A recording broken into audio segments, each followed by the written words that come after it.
Okay, hi and hello. My name is Aryan Singh. Today we will discuss about tuberculosis.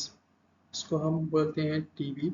तो आज हम ये देखने वाले हैं कि टीबी जो है हमारी बॉडी में कैसे फैलता है, फैलने के बाद क्या सिम्टम्स रहते हैं, हम कैसे पहचानें कि किसी पेशेंट को टीबी हो गया है।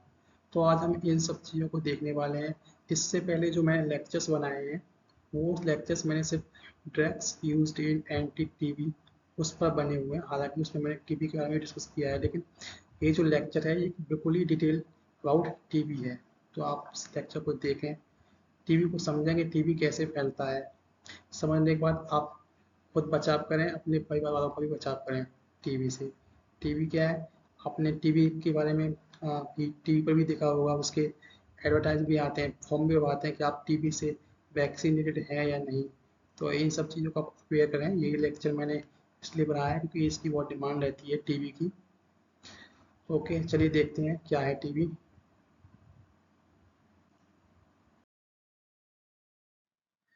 तो टीबी टीबी को हम बोलते हैं ट्यूबरकुलोसिस। तो इसको यहीं से स्टार्ट करते हैं हम लोग। It is an infectious disease caused by the bacteria Mycobacterium tuberculosis.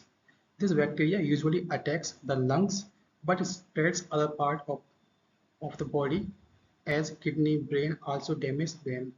TB spread through the air when a person with active TB infection cough, sneeze, spit, close contact talk। मतलब TB क्या है? TB एक infectious disease है, मतलब एक infectious बीमारी है जो कि हमारी माइकोबैक्टीरियम ट्यूबरकुलोसिस से फैलती है। इतना तो आप समझ गए होंगे कि माइकोबैक्टीरियम ट्यूबरकुलोसिस से फैलती है। इतना मैंने अपने प्रीवियस लेक्चर्स में भी बताया है कि माइकोबैक्टीरियम ट्यूबर इसका जो है पॉजिटिव एजेंट होता है। जिस बैक्टीरिया ये जो बैक्टीरिया होता है माइकोबैक्टीरियम ट्यूबरकुलोसिस, ये यूजुअली लंग्स को अटैक करता है, लेकिन जब लंग्स में ये अपना पूरी तरह से काबू कर लेता है तो लंग्स से बाहर निकलने लगता है। ये हमारे किडनी और ब्रेन तक पहुंचने लगता है और उसके बाद ये उसको डैमेज करने लगता है। टीबी जो है कैसे फैलती है हमारी बॉडी के अंदर?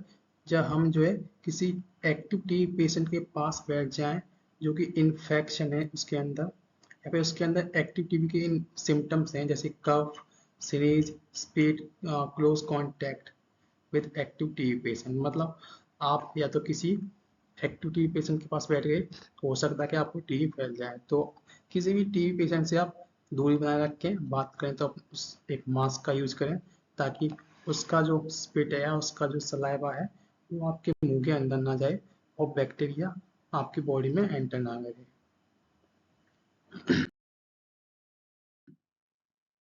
Types of TB.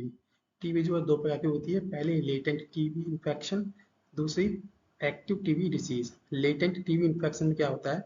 In this bacteria remain in the body but the person is not infectious. मतलब जो बैक्टीरिया होता है माइकोबैक्टीरियम ट्यूबरकुलोसिस, वो बॉडी के अंदर ही रहता है। मतलब बॉडी के अंदर क्यों रहता है वो?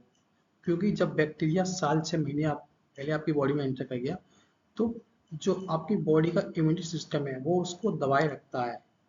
वो उसको दबाए रखता है जब तक बॉडी के इम्यून सिस्टम की पावर उसके साथ काम कर रही है।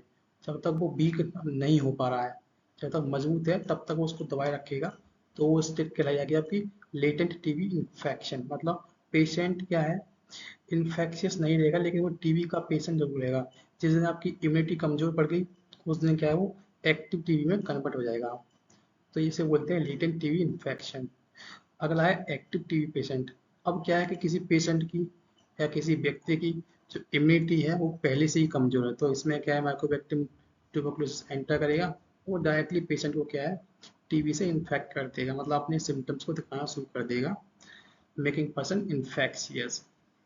तो आप समझ गए होंगे लेटेंट टीबी और एक्टिव टीबी में क्या डिफरेंस होता है, टीबी कितने प्रकार की होती है।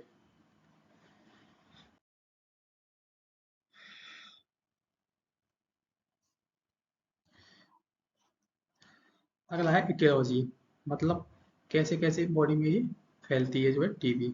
तो इसकी इटियोलॉजी जो है, पहले it is caused by Mycobacterium tuberculosis, ये तो पता ही है आपको। Close contact with TB infected person, ये भी पता है आपको। वीकेंड इम्यून सिस्टम, अगर मैंने बता दिया ये तो आपके लिए कि आपका इम्यून सिस्टम अगर वीक है तो टीबी फैलने के ज़्यादा चांस आपके बढ़ जाएंगे। HIV, AIDS, cancer, immunosuppressant, immunosuppressive drugs. अगर आपने इम्यूनोसप्रेसिव ड्रग लिए, इम्यूनोसप्रेसिव ड्रग मतलब आपके इम्यून सिस्टम को सप्रेस मतलब वीक करने वाली ड्रग या कमजोर करने वाली ड्रग ली है, तो हो सकता है कि उस ड्रग के साइड इफेक्ट से मतलब उसकी ड्रग के इफेक्ट से आपका इम्यून सिस्टम वीक हो जाए और उस टाइम पे कोई टीबी बैक्टीरिया आपके अंदर एंटर करे तो अपना इफेक्ट शो करने लगे, तो उससे भी क्या है टीबी फैल सकती है। एज के चलते आपका इम्यून सिस्टम वीक हो जाता है तो हो सकता है उस टाइम आपको, मोस्टली ये ओल्डर एज में ही फैलती है, मतलब बड़े बूढ़ों में फैलती है टीबी, क्योंकि उस टाइम पे क्या आपका इम्यून सिस्टम वीक हो रखा होता है, तो टीबी को सर्व करने के लिए ज़्यादा टाइम मिल जाता है। पुअर लिविंग कंडीशन और माइल न्यूट्रिशन मतलब आपका रहन सहन गंदा है, खान पीना गंदा है, तो आपको हो सकता है कि टीबी के बैक्टीरिया से सामना करना पड़े।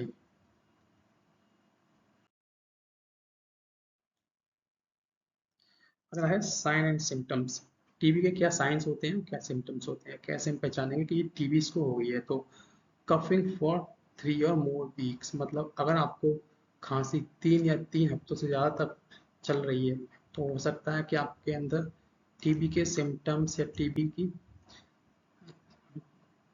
सिम्टम्स फैल जाएं।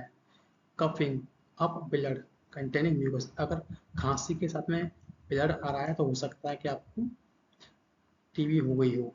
आप एक बार जरूर चेकअप करवाएं, टीबी का मतलब टीबी टेस्ट होता है उसका चेक करवाएं कि अगर आपको खांसी 3 हफ्तों से ज़्यादा तक लंबे तक चल रही है तो आप टीबी का चेकअप जरूर कराएं। चेस्ट पेन, खांसने के साथ आपकी छाती में दर्द हो रहा है तो हो सकता है टीबी के पेशेंट सिम्टम्स हों। फैटिक, weight loss, fever, night sweat and chills, ये सब जो है टीबी के सिम्टम्स हैं। अगर ये सब सिम्टम्स आपके अंदर या किसी व्यक्ति के अंदर दिखाई पड़ते हैं तो आप समझ लेना कि वो जो व्यक्ति है वो टीबी से इन्फेक्टेड है।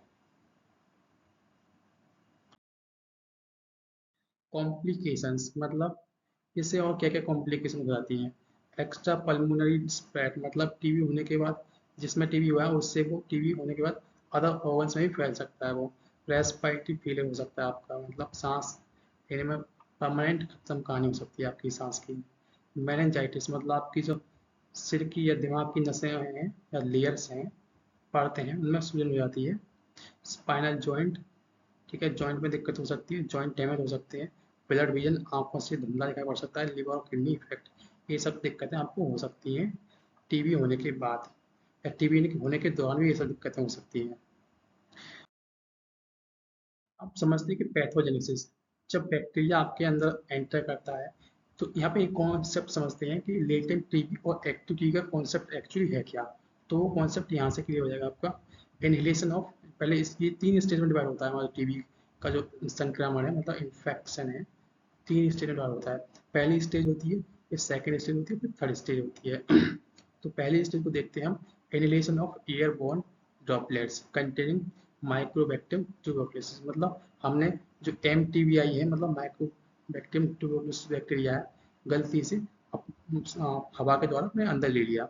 Travel through the respiratory tract to the alveoli distal airways, मतलब वो रेस्पिरेटरी ट्रैक्ट जो आपके ब्रोंकस ब्रोंकाई है रेस्पिरेटरी सिस्टम के अंदर, उनके थ्रू आपकी बॉडी के अंदर चला जाएगा वो।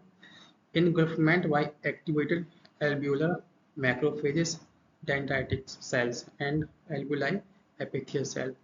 तो उसके बाद क्या है, वो जो एल्वुलाई के एपिथियल सेल हैं वो उसको घेर लेंगे। फिर इसके बाद शुरू होती है आपकी सेकेंड स्टेज। इसमें क्या है, रेप्लिकेशन ऑफ MTB, मतलब जो माइक्रोबैक्टीरियम ट्यूबरकुलोसिस है इसके बाद वो रेप्लिकेट होना स्टार्ट होगा, मतलब 1 से 2 और 2 से 4 होना स्टार्ट हो जाएगा, मतलब वो अपना क्या है, अपना परिवार बनाना शुरू कर देगा आपकी बॉडी के अंदर। इसके बाद bursting of the cell, releasing of bacilli entrance into other cells, मतलब जो MTBI था वो क्या है बस्ट हो जाएगा और जो उसके लिटिल MTI थे, मतलब जो उसके छोटे छोटे सेल्स थे उसे बने थे, वो दूसरे सेल्स में एंटर करना शुरू कर देंगे। Local pro inflammatory response, recruitment of mononuclear and DC, क्या हुआ कि जब ये सब बस्ट हो जाएंगे तो आपके अंदर local pro inflammatory response generate हो जाएगा, मतलब सूजन हो जाएगी और दर्द सा महसूस होने लगेगा। Infected macrophages spread to lymph nodes, मतलब जो इन्फेक्टेड मैक्रोफेजेस थे जिसको कवर कर लिया था एल्विलाई के जो इन्फेक्टेड मैक्रोफेज थे वो इन्फेक्ट हो गए थे, लेकिन उसने उसको कवर कर लिया था। तो वो क्या है, अब स्प्रेड हो जाएंगे लिम्फ्स के, लिम्फ नोड जो होते हैं बॉडी के अंदर उनमें स्प्रेड करने लगेंगे। ये यहाँ पे क्या है, सेकेंड स्टेज खत्म हो जाती है। अब जो थर्ड स्टेज है जो कि मेन है वो आती है T cell activation in LNS initiation to cell mediated immunity. मतलब जो टी सेल बी सेल होते हैं हमारे इम्यूनिटी के, जो कि प्रोटेक्ट किसी भी इन्फेक्शन को खत्म करते हैं, वो क्या है एक्टिवेट हो जाते हैं, ताकि जो मैक्रोफेज बना है MTB की वजह से उसको खत्म कर सकें। Migration of activated T cell, जो एक्टिवेटेड टी सेल होते हैं वो माइग्रेट करते हैं जहाँ पे जो मैक्रोफेज MTB से बना है। फॉर्मेशन ऑफ ग्रेनुलोमा, जो मैक्रोफेज था उसके चारों ओर क्या है टीबी सेल इकट्ठे हो जाते हैं और एक ग्रेनुलोमा स्ट्रक्चर फॉर्म कर लेते हैं। Liquefaction of granulomas, neutrophil influx, contaminant of MTB, dominant bacilli. इसमें इसके बाद क्या होता है थर्ड स्टेज में, कि जब जो हमारा मैक्रोफेज था टीबी का, जो MTB वायरस था उसने घेर लिया, उसके बाद जो टी सेल्स आएंगे वो उसको घेर लेंगे। घेरने के बाद उसके सराउंडिंग एक लेयर बना देंगे जिसे हम बोलेंगे ग्रेनुलोमा। अब वो ग्रेनुलोमा जो होगा वो जब तक सर्वाइव कर सकता है जब तक आपका इम्यून सिस्टम स्ट्रांग है। जिस दिन आपका इम्यूनिटी सिस्टम वीक हो गया उस दिन वो ग्रेनुलोमा को तोड़ करके बाहर आ जाएगा और अपने टीबी के सिम्टम्स दिखाने लगेगा। मतलब क्या है कि जब तक आपका इम्यून सिस्टम स्ट्रांग है तब तक ग्रेनुलोमा, सॉरी, तब तक जो MTB आई है, मतलब माइक्रोबैक्टीरियम ट्यूबरकुलोसिस बैक्टीरिया जो है उसके अंदर कैद रहेगा। जिस दिन आपका जो इम्यून सिस्टम है वीक हो गया वो उस दिन उसको तोड़ के बाहर निकल आएगा और एक्टिव टीबी का फॉर्म ले लेगा। अब तक इससे पहले थी वो लेटेंट टीबी थी, मतलब पेशेंट के अंदर टीबी है लेकिन वो इन्फेक्शियस नहीं है। तो इस तरह से लेटेंट टीबी और एक्टिव टीबी का कॉन्सेप्ट खत्म होता है। आप समझ रहे होंगे कि जो एक टीबी का बैक्टीरिया है वो कम से कम साल 6 महीने तक आपकी बॉडी में सर्वाइव कर सकता है। वो कब किस बेस पे कर सकता है कि आपका इम्यूनिटी सिस्टम कितना स्ट्रांग है और कितना वीक है। अगर आपका इम्यूनिटी सिस्टम बहुत ही वीक है तो हो सकता है कि टीबी के सिम्टम्स आपको विद इन वीक्स में दिखाई पड़ जाए। अगर बहुत ही ज़्यादा मजबूत है तो वो साल 6 महीने तक भी आपका जो MTB है वो सर्व कर सकता है। किसके फॉर्म में, ग्रेनुलोमा के फॉर्म में, जो कि लंग्स में बनने लगता है। मेनली ये लंग्स में बन जाते हैं ग्रेनुलोमा और अदर पार्ट्स में भी स्प्रेड होने लगते हैं। तो आप समझ गए होंगे कि टीबी क्या होती है, उसके सिम्टम्स क्या होते हैं, कहाँ पे वो फैलती है, कैसे वो बनती है, कैसे कैसे हमें बच के रहना है, आप ये भी समझ गए होंगे।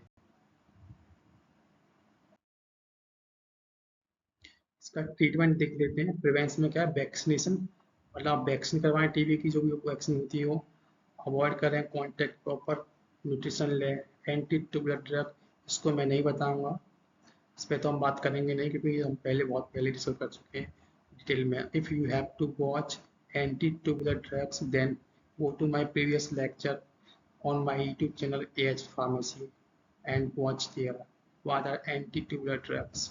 Okay, thanks for watching. Please subscribe my channel and share also.